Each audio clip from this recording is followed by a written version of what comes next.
Good evening to you. I'm Tom Ziska. We're glad to have you with us. We begin with our continuing coverage of the flooding northeast of Houston. Team coverage from Fox 26's Abigail Dye, who is in Conroe. Jade Flury is in Porter, north of Humble. That's where we'll start with first. Jade. Tom, it seems like the communities in northern Harris County and surrounding areas just can't seem to catch a break from the rain. It's been off and on here all day. Thankfully, the sun is finally out, and we were here yesterday when the floodwaters were completely covering these roadways. They were blocking homeowners from getting to their homes and obviously flooding homes in the neighborhood.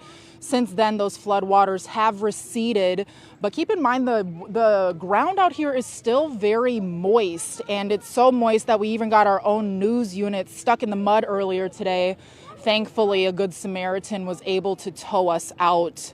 River Ridge residents located near the West Fork of the San Jacinto River are still facing a tough recovery. Floodwaters have caused extensive damage, leaving behind mud and soot-covered floors.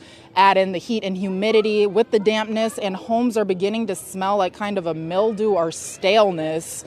We did speak with a homeowner who says her house took on about 3 to 4 feet of water during the flood.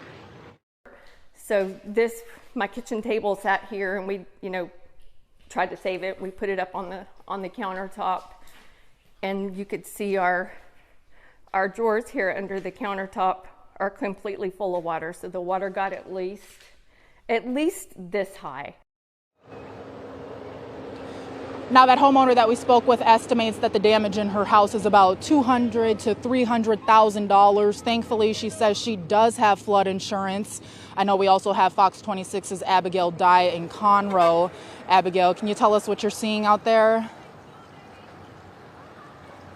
Well, Jade, it seems like the conditions out here are improving a lot, and there is clearly still some flood water floating around here. And, Conroe isn't completely out of the water yet. This is McDade Park, and as you can see here behind me, it is still under several feet of water. We've got, the basketball court underwater, the playgrounds still sitting in a few feet of water here.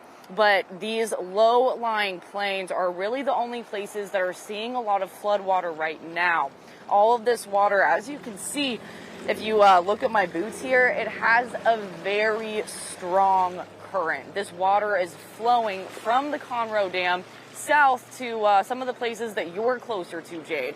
So everything south of here that has been affected by this floodwater is going to continue to see effects of this floodwater a little heavier than the people here in the Conroe area. Now, right here is FM 2854.